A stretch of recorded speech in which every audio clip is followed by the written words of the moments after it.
Moro moro, and welcome back to Culinary Roleplaying and into CRP overviews. This video series is dedicated to all up and coming rule systems that, like most of them that I'm going to overview, are not gonna be out. They are probably gonna be like early access or playtest edition or a quick start or something like that. That is just showcasing what type of system it's going to be. An important disclaimer: this is not a review. I have not played the game actually. I have now just read through the rules and I will give you my opinion, like do I like the rules or do I not like the rules, and what kind of niche I expect this game to fill effectively. I already feel like I'm probably gonna do how it plays about the game. My How It Plays series is basically where I take a tabletop role-playing game and I actually play it and demonstrate how the game plays. But the game we are overviewing today is Tales of Argosa, also known as Low Fantasy Gaming 2nd edition. So yeah, Tales of Argosa is from Big Bucket Press and from the authors Stephen Grodzicki. And effectively, Tales of Argosa is sword and sorcery, low magic, and more gritty Dungeons and Dragons, basically. And it's not trying to hide it. It definitely has its inspiration from the OSR movement, but it's like, I think Tales of Argosa and Low Fantasy Gaming is one of those really starting to be like thin line of using modern 5e things, like combines many different editions of Dungeons and Dragons, and it's dabbling into OSR and out of the OSR as well. So if you're trying to find an old school experience from here, I wouldn't go that far and say that you can find it here. But do you find a decent game from here? And that's what we're gonna find out. Why would I personally want to play the game? I would play Tales of Argosa if I have those situations where I have people that are really still like deep into Dungeons and Dragons 5th edition, but 5e has a lot of HP bloat, it's way overpowered, and it's overall just a fantasy vibe that I'm not that particularly into. Myself, I'm more into low fantasy and being more as a ground level hero. And that is exactly what Tales of Argosa is promising, but does it deliver? So, on the page 4, the Tales of Argosa book itself says the following about itself. Tales of Argosa is an emergent play adventure game inspired by classic sword and sorcery stories, focusing on dangerous wilds, fierce battles, ruinous magic, fabulous treasures, and cosmic weird. It says to have simple rules, simple but flexible rules, using the D20 die. It says to have fierce battles and being fast, brutal, and exciting. Okay. It says to have a more dreadful sorcery and magic that comes with a cost. And it is designed for short and sharp adventures in a sandbox world. So more brutal, more down to earth, simple to understand rules, dangerous magic, and available for sandbox games. Easy enough. Okay, that is what Tales of Argosa is promising to us. Right off the bat, you can see that this game is completely designed to people who want to jump out of D&D or have played other D&D editions. Especially, I know this is just like beta rules and this is not the final product, and it can be changed to be more catering on beginner level players and people who have never played RPGs before. But for now, this is definitely a game for people who have played tabletop RPGs and especially D&D before. It straight up has on page 5 core features, and it tells you how the game functions. And by the way, I really love this. This helped me as a YouTuber, my career. I don't have to scribble down all the things myself, so this is perfect for us. So the game has 9 classes: Artificer, Barbarian, Bard, Cultist, Fighter, Monk, Ranger, Rogue, and Magic User. And Only 2 of them have magic, which are magic user, naturally, and also the cultists, which is Tales of Argosa's version of like clerics and paladins and such. So we have the magicless bard, which I love, that is really good. And the artificer class is also very interesting. We won't take a look of all of the classes, but we will take a look of a few of the classes. It has maximum level of 9, and the game has some prestige levels after 9, but it definitely, the power curve is from 1 to 9, which I really enjoy. That is the most fun and efficient levels to play. Like having campaigns that go from 1 to 20 is just like, I don't know. It's so far away, and most of the people anyway start from level 3. So I don't feel like the level scale, it feels, especially like comparing to 5e, the 20 levels feel really stretched. So I really enjoy the idea that you have only 9 levels. And this is huge. This is huge. Flatter HP curve. Yes. Yes. Thank you. Most PCs will have approximately 10 to 40 hit points over the 9 levels. Yes. HP bloat has always been my biggest enemy in D&D, and especially like you have basically no hit points at first level. That's why all the people start from the 3rd level, that the heroes are a little bit more tougher, that they won't go out from a single hit. But also that characters after level 10 basically become gods are really difficult to deal with. And the idea of that people have their constitution score amount of hit points, it makes more sense that average person has like the 10 hit points. So when the dagger does the 4 damage, it's basically like in combat when you get stabbed like 3 times, that's basically that you're out.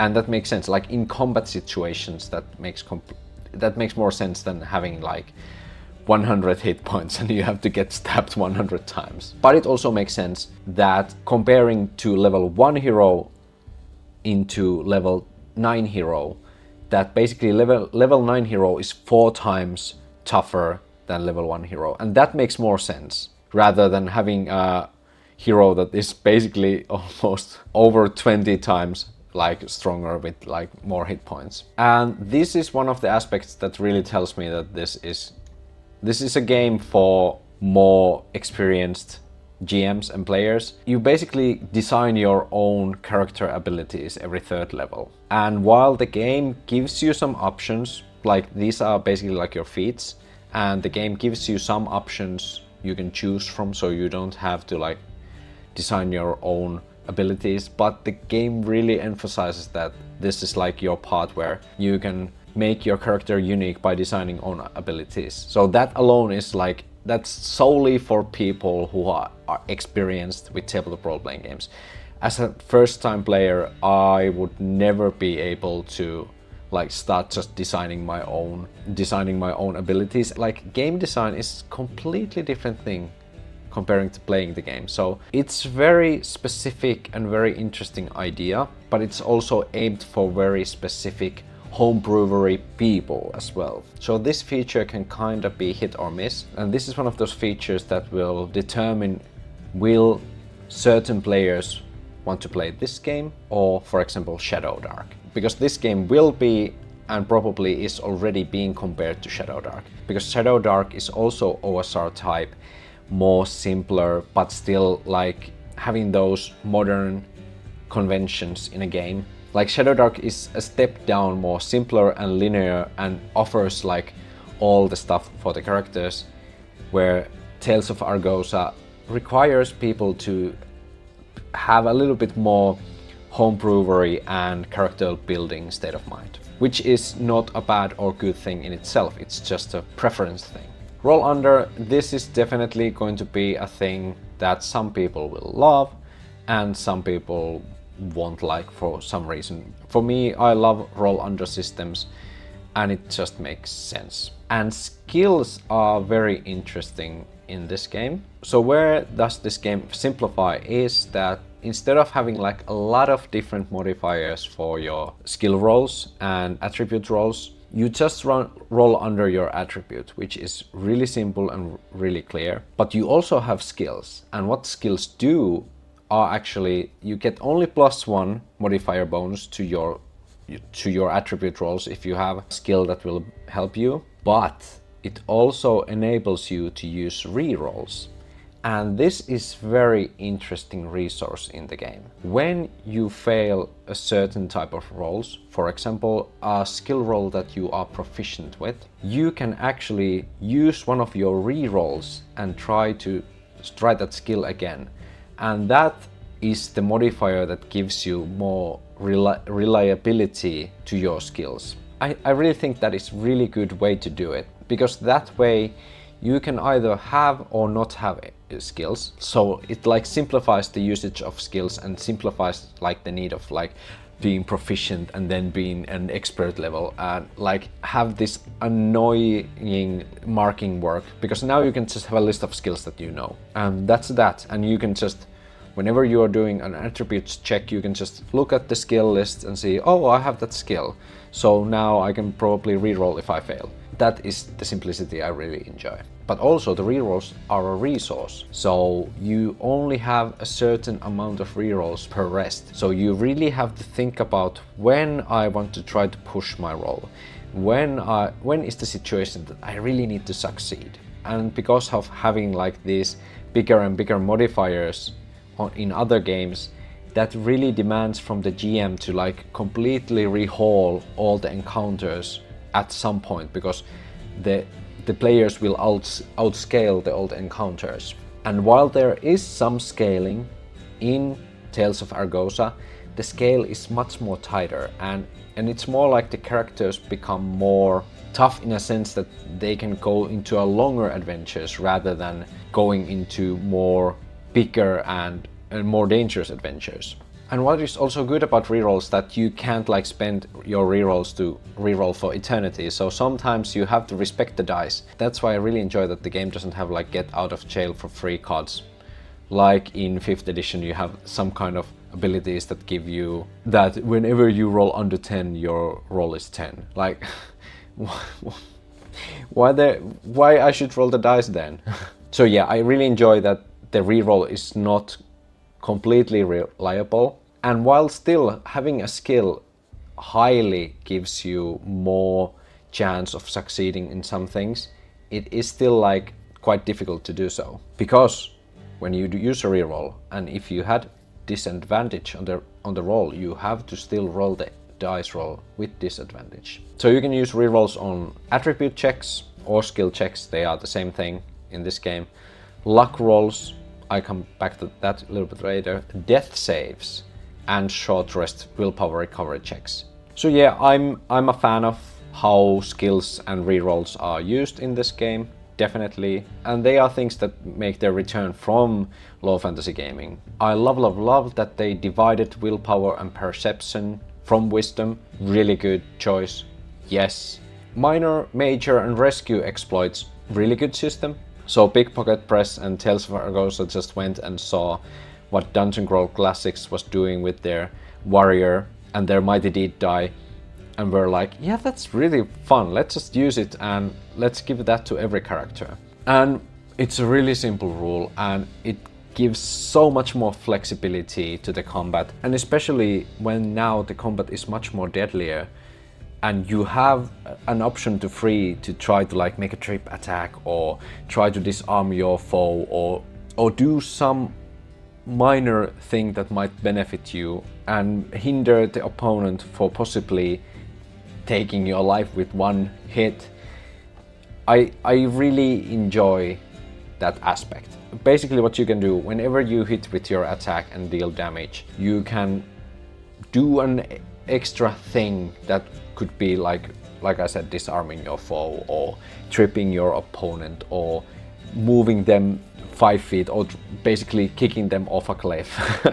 And you can use basically your luck resource and other to try to make even bigger effects, which are the major exploits.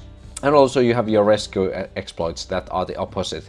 When you see your friend being grappled by the tentacle of a sea monster, or you can see that your friend is stepping on a trap, you can try to make a rescue exploit, which you will explain how you will try to save your friend and then use up some luck points. And then you can make a roll and hopefully succeed. So really simple system, really narrative system, and I think it works wonderfully. Fast initiative, only one player rolls for the whole party each round, aiming for equal to under the initiative score. If they succeed, party goes first, otherwise monsters do. I hate it. And this is not exclusive to Tales of Argosa. I don't like initiative where either party go completely first. This comes from the old Warhammer times when the whole other enemy army goes first, or the whole your army goes first, and the other side just has to sit there and watch while the other side is just pummeling all of your characters. It's not like realistic if you go for that, or it's not even fun game-wise. So if you do not want to use individual initiative, which takes a lot of time, I understand that. I would use this same initiative system in a sense that yes, only one person from your party rolls the initiative, and if they succeed, your party goes first, and if you fail, the enemy party goes first.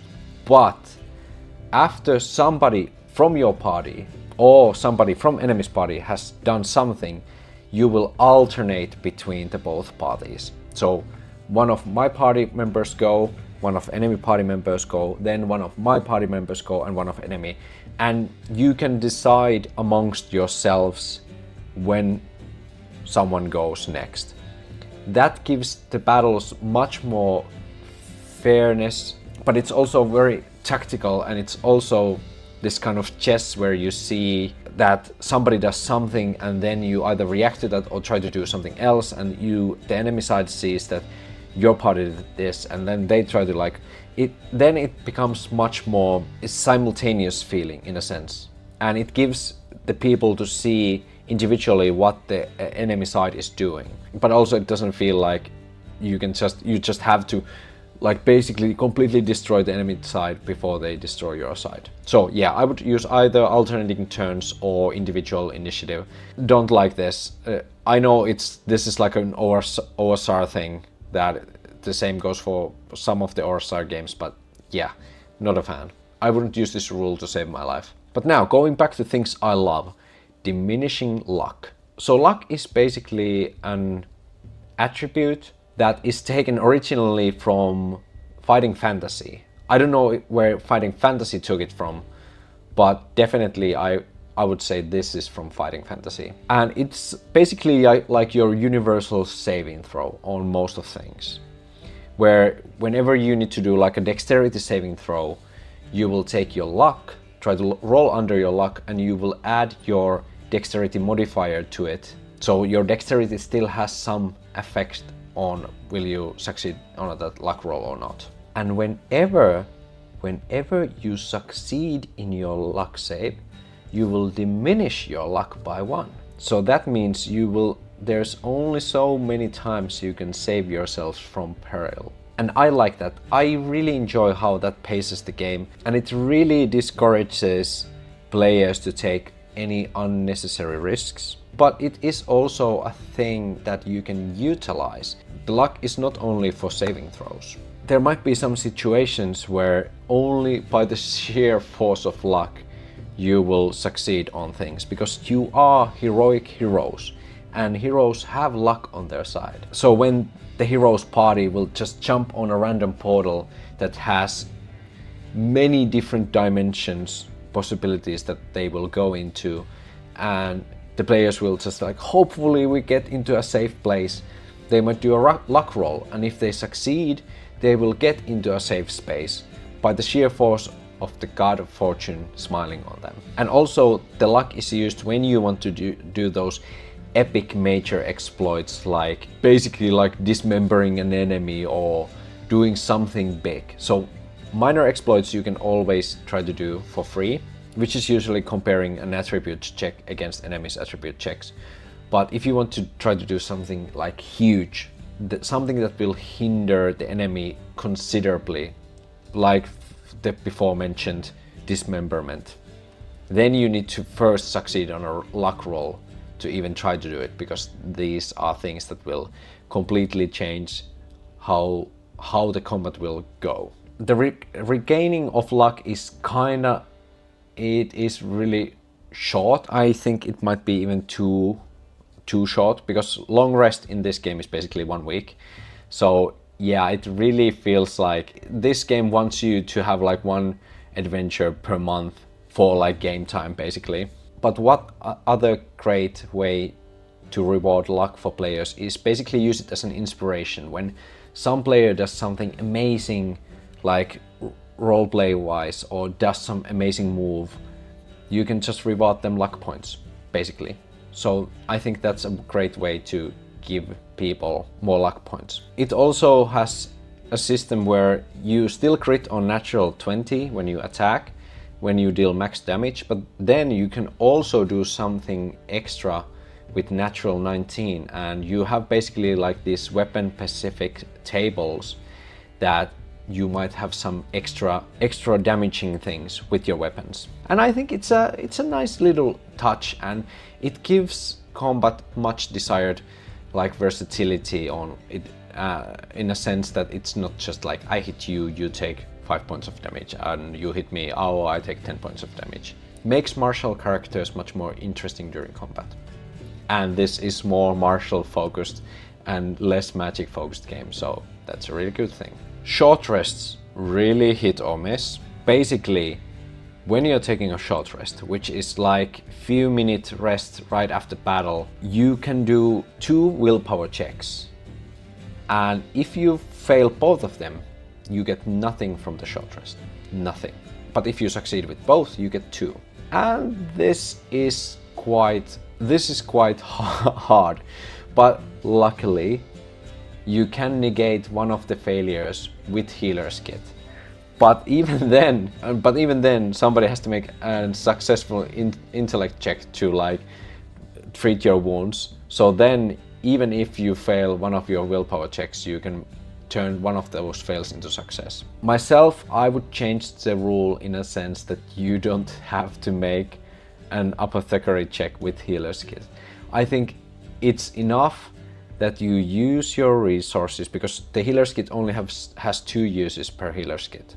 And this game is very specific with like how many things you can carry. So already expending a resource that you can recover even the half of the things, because even then you don't get both of the willpower checks. You still have to do 1 willpower checks and succeed on it. So yeah, I think this rule might be too harsh, but again, just a personal preference. Somebody might love it, somebody might hate that you even have to use this and that you won't get anything, and that the recovery is randomized, and I respect that. I kinda enjoy it in a sense that sometimes if you don't have any healer's kit with you and you're not prepared for combat, and then you right after battle, sometimes you might be just so broken that you cannot recover after fight. So I think it's pretty cool. But yeah, I would definitely change this rule that I don't have to make an extra skill check just to use healer's kit in a way that repairs one of my failures, because it will feel so bad for the players to first fail both willpower checks and then also fail the apothecary check. Like, yeah, no. And yes, I know you can use rerolls both with willpower checks and both healer's kit if you have the apothecary skill. Because you have just so many rerolls, I would still make the argument that if you use healer's kit, then you can just get one of the failures as success for free. Well, not for free, you use the healer's kit, but you know what I mean, without rolling. And I really love the idea that when you recover hit points, you recover half of your lost hit points. So basically, every time you recover only half. So the more better you are, the more slower your healing will be. And the more beat up you are, the more efficient your healing will be. And I think that's really nice touch. Okay, I think it's time to talk about the magic a little bit. And a phenomenal job. This is what I have wanted from D&D Magic since forever. And yeah, this is definitely it. To summarize, you need to make a skill check always to cast a spell. No more different spell level slots that you have a certain amount of, and no more like different varied spell levels. No, that's all in the bin. You can cast as many spells as your level. Then you have to succeed on a spellcasting roll in order to do so. Whether you succeed or not, you have to roll a dark and dangerous magic die, and that die will vary dependent of your level. So characters 1 to 3 roll a d8, 4 to 6 roll a d10, and 7 to 9 roll a d12. And with magic items, even if you wouldn't like use your own stuff, but you would use a magic item, you would roll a d20. When a roll of 1 is rolled with that dice, you will add basically like a chaos magic effect that can be sometimes beneficial, but most of the times it's quite bad thing. And every spell you cast and there is no effect, you will rise up the number from 1 to 2 to 3, you know. So then when with the roll of 1 and 2 you will get the dark magic effect. With roll of 1 to 3 you will get the dark. So the probability of you rolling the dark magic effect will rise with every spell you cast or you fail to cast. So magic is really dangerous, and it's really dangerous for the user and for the spell and for the targets of that spell. And I love it. I love that spellcasting is always dangerous, and I have always hated like all the prestidigitation cantrips that basically makes you wipe your ass with spellcasting. So that is out of the picture, and I love it. In return, they have made magic users more viable in combat as well. So they have proficiency with like one-handed weapons like swords and stuff. So you have your Gandalfs in this, so it's not like magic users are now completely useless. And what more? We have levelless spells. Yes. No more those stupid different tiers spell levels. You just have magic spells in the world. And I love it. I know some people don't like it, but I love it. So how you scale spells? With your level. If you cast a fireball with being level 1, you will do only 1d6 of damage. When you cast a fireball on an 8th level, then you do 8d6 of damage. And I enjoy the idea, just like any weapon, any shield, any tool, the tool is only as good as its user. And this system emulates it. So when you have an experienced spellcaster, they can do a lot more damage with the same spell as a novice spellcaster just starting out spellcasting. And I love the idea, and I like the idea that you just don't have these big shot banger world altering spell. Well, the spells are world altering, but there's a risk, and every spell is dangerous. So yes, I enjoy this balance a lot more rather than having few pew level 1 spells and then you have few 5th level mega bombs. In this system, all spells have the possibility to be game changing, but they also have the possibility to ruin your day completely. So our only struggle with the spellcaster is, when should I try to cast a spell? Do we need it now? Okay, now this is the moment that I have to risk it all and cast the spell. And I think also how the clerical spells work is really interesting. You basically need to roleplay in order to have a favor from your god. So when the GM determines that the cultist is doing something for their god that is righteous or is part of their religion, then you can make those spellcasting rolls without the risk. You still have a limited amount of divine spells that you can cast, but like now you have to really think about what is good with your god. You can cast a spell without your god's permission per se, but then it's basically like casting sorcery, and there is a risk that something bad happens, and there is even bigger risk because you might lose the favor of your god, and then you have to do some special quest to atone your sins. Really, I really enjoyed.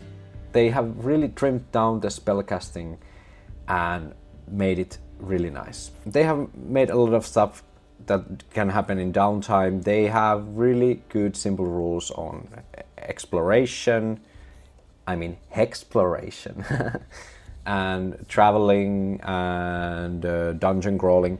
Like just enough that all the essential stuff is here. And I really appreciate that you also have monsters here ready. It tells you how you can create your own monsters, and you have monsters by HD divided here. Like, yeah, there's a lot of good stuff here for free just in the beta version already. Like, this is almost like a finalized product, almost. I know they are still tweaking and it's not like a final thing, but you could like full on play this game starting from now, and you wouldn't feel like, okay, I have to wait a little bit before we can like really get into it. And now let's still take a look of two classes. Let's take one non-spellcasting class that is interesting. I think Artificer might be interesting to see like how they are dealing with Artificer here.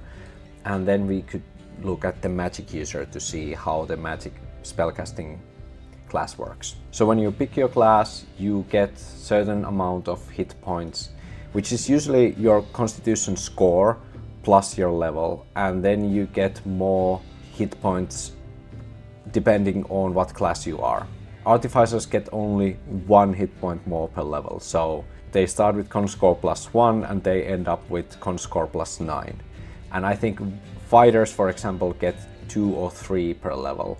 So these are the warriors that will be on 9th level, have like around 40 points. You get your starting gear, and I also really enjoy how they introduced armor. It's the base AC, but you always get your base AC plus your dex modifier, and the armor is basically just adding up into that base AC.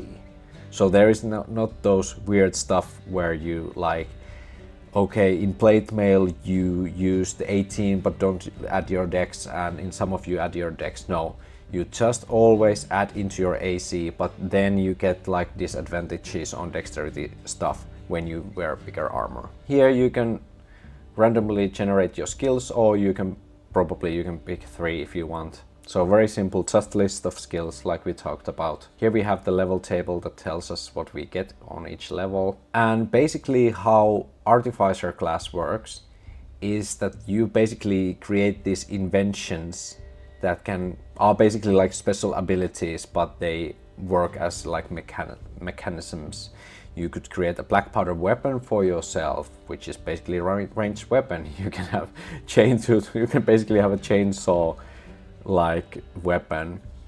You can have flamethrower, you can have smoke bombs, you can have breathing mask. So very interesting inventions, and the game also says that you can create your own if you want. And it's also interesting, it tells you that you can also bypass a current obstacle, which means that you can use creative ways in order for you to like basically MacGyver it in a sense that if there is like a locked door but you don't have like lockpicking tools, but you could say like, oh, I'll just create a leverage from the stuff around and basically like bolt out the door from the hinges, and you could make an int check, and if you succeed you could basically like use your intellect in order to bypass some other obstacles that would normally require some other stuff. So that's really nice.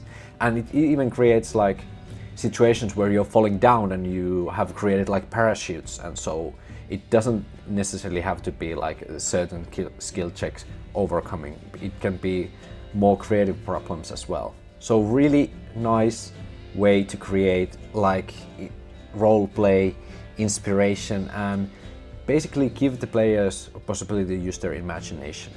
Really nice. And here we have the unique features, where basically the game says that you can create your own stuff, or Like it even says that you can take feats and stuff from other games. So it basically says that you can use 5e feats as well in this game if you want. And it also basically works as the multi-classing aspect as well, that you can basically take features from other classes and this is your multi-class. So I kind of like it in a sense, because I am a person who really enjoys to homebrew and do that kind of stuff. So for me it's really good. I don't know if this is perfect for... Personally, I don't feel like I need a permission to homebrew. So this is just like, just do it yourself thing. I know it's supposed to be encouraging, but this is just like, this might come up as lazy for some people. Not for me, I know what they're looking for, but it might come out as lazy. But like I said, they have here unique features that you can take, and they have even like these multi-layered special features, so you can like basically level up. The game gives options.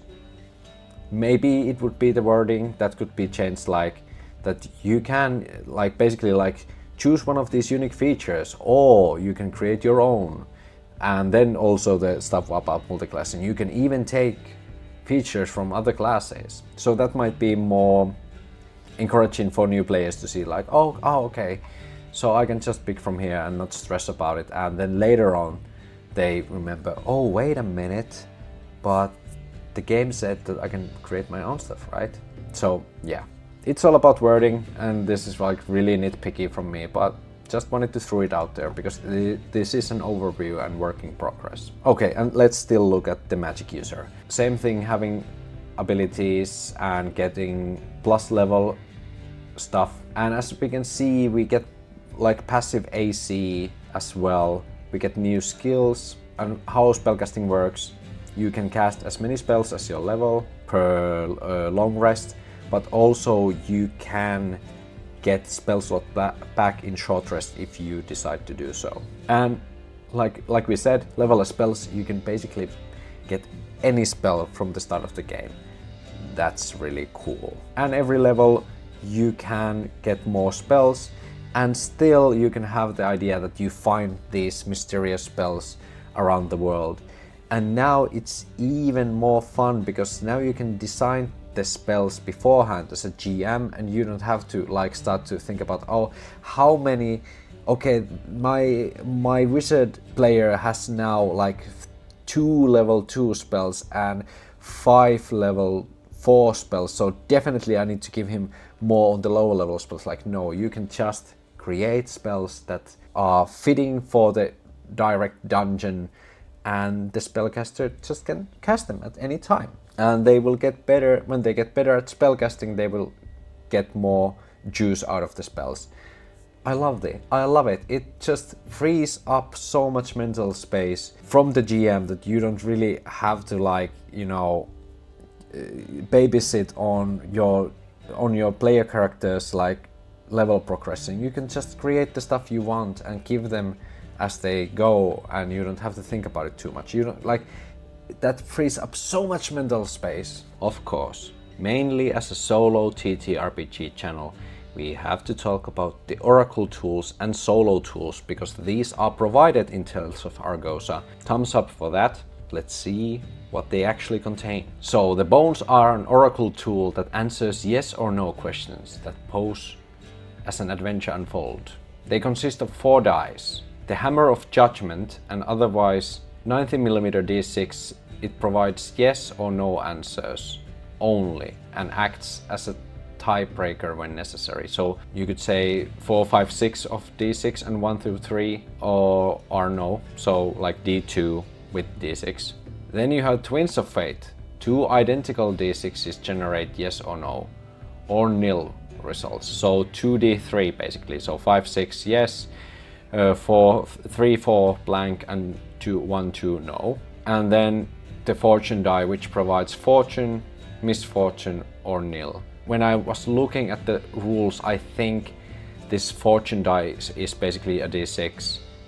This is basically a D6 which has like 6 is fortune and 1 is misfortune, and otherwise it's blank. After you pose a question to the bones, roll all 4 dice. then interpret them as follows. Yes and no answers cancel each other out, with one exception. If the result is yes or no on the judgment die and the opposite result on just one of the twins of fate, the judgment die act as a tiebreaker, and the fate die is ignored. If the final outcome is a single yes or no, interpret the result as an ordinary yes or no.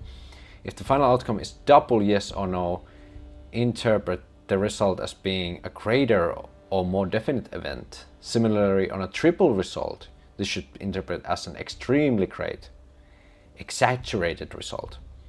If the fortune die shows an fortune icon, interpret the result or no result with an additional benefit or with additional complication. I think it's kind of cute. The idea is cute, and I think they will sell their own dice, I guess. That's the idea, that they will make a box set and they have these oracle dice in there as well. Oracles have been done a lot of times already, and they have been done well. Having like this own little extra thing, I think it's kind of cute. But nowadays you have to do oracles really well. You have to have a really clear tables and like get on playing right off the bat. The competition on oracle side is great, and this is okay. This is okay oracle. And deck of signs, I think I don't know if it's their like own thing or something like that, but they also have a deck of cards alternative, which is cute. That might be cool. But okay, oracle, okay. If you have never used an oracle, I probably wouldn't start with that. That was kind of like kind of weird, in a sense that it can be, the oracle is too gimmicky to be simple and easy first oracle. That's my final take on it. It's okay oracle, and you can use it if you want. And solo rules are basically, it just says that if you have 3 characters, it's just like playing a regular game. If you play with 2 characters, consider reducing the number of enemies. And then there are solitary PC rules, and the first rule is that start with level 3. No, I want to play the game from the start. That's why I'm playing a level-based game. So if you just like full-on give me rules that say start on level 3, I think the solo rules are, there's one good rule, and it's this D6 die thing, and I would think this is really good, and I would probably add this when I would play solo. And it's that whenever you suffer a hit, you will roll a d6, and if you roll 6, you evade the attack, and if you roll 1, you can make a counter attack. So that will give your character more options, and I think that's a really nice addition actually. If I would play this game solo, I would make the rules for lone characters as follows. I would start at level 1. I would have as many hit points as a regular level 1 character. No extra hit points. I would change this rule. Each time PC takes an action in combat, they make a bonus melee or range attack. Just say that you have 2 actions. Then you give players a lot more options. Then the players can take the dodge action with their attack or with their spellcasting. Also on the dying rules, I would say lone character makes the death save instantly, and if they fail, they die, and if they succeed, they get into 1 hit point. They take the injury that you would get, but they are still like in action, so they are not completely knocked out when they are at 0 hit points. On a short rest, make 3 willpower checks. Why won't you just give on a short rest that you get one of those checks auto succeed, and then you roll the other one? So then like I would just rule it like that you have the same 2 checks, but the other one auto succeeds. Much more simple and much more easier to learn, a much more safer option for lone characters to recover. If the PC is facing 5 or more enemies, halve their number. I would actually use here my own custom rules. I have made a lone wolf rules for 5e, and I think they would work quite well here, so I'll leave a link down below. They are free rules, so you can just go into itch.io and download them and use them or not. So there you go, you're welcome. There I used the rule when the enemy numbers are more than 3, they can only ever have 3 actions per combat round. Meaning if your lone wolf character would fight 5 enemies, only 3 of the enemies could act per round. So that will give the lone wolf character more survivability, even though they would be still like fighting against impossible odds. Because it is very cool to play like this Conan the Barbarian type of characters that will like mow down a bunch of enemies, and you even have like fodder enemies. You have skeletons with 1 HP, so it would be just so cool to mow down like a room full of 20 skeletons. So when only 3 of the enemies can attack per turn, that's actually quite feasible for the lone wolf to survive. And that rule is really good. I have nothing to add. But yeah, just small little alterations for the solo rules. And like I said, you don't have to start from level 3 and have a sack of hit points in order to survive as a solo character. No, you don't, even if you would be a melee fighter. And definitely I would be very interested to try this game out. So my final thoughts about this system. Would I ever play this game? And I would say yes. There are instances where I would pick this game up. Like I said, I have some people that still enjoy the idea of this classical OSR or some old edition of D&D where you have characters with starting classes and you have your levels and your character abilities, and just like the idea of rolling d20 and getting those crit 20 attacks, and just the vibe, you know, the D&D dungeon crawling vibe. This game takes so much load off from the GM. It's much more easier to plan a bigger campaign, and you can easily make the sandbox campaign. So just by reading the rules, I think it's really keeping its promises on being this perfect, tight sandbox adventure. Because you can make like dungeons that are equally challenging for level 1 to 3 characters. And of course you can't make exactly the same type of challenges for level 1 and level 9 characters, but the scale is much more manageable. But that's my first thoughts from Tales of Argosa. I'm really excited to see where this goes. I will buy the game. I have the low fantasy gaming. Yeah, low fantasy gaming book as well. I will definitely buy this one when it comes out, or if the Big Pocket Press will send it to me, definitely I will take a look at it, the physical copy. And I will probably make an how it plays out of this, because I really want to see how this lone wolf solo rules actually turn out to be. I will even test out their own oracle and see how handy it actually is. I want to give it a fair shot. If you want to really get the vibe, you have to try the game. Thank you for watching this video. If you enjoyed this content, remember to like and subscribe. That helps out so much. And also I want to thank my sweet Culinary Roleplaying Guild members who already are making possible for me to make these videos. And if you felt a sting in your heart and fell in love with me, you can also join the guild and become a Culinary Roleplaying Guild member. We always welcome new members. And yeah, and it's really nice to talk with you guys about the future of my videos and what kind of videos we shall make next. And as our guild member Dallas suggested, the next journey in How It Plays will be a little smaller one. We will take a look 4 different systems and go into an adventure with Prince Mousevius, who is a mouse. So we shall take a look at mouse reader system, tiny dungeon system, pirate pork system, and also a fort system. So it will be this kind of 4-part adventure where Prince Mousevius is in the Trilands trying to stop the spills of the corruption that Takino and Valano left behind. But that's all for me today. Now it's moro moro, and I hope I see you next time.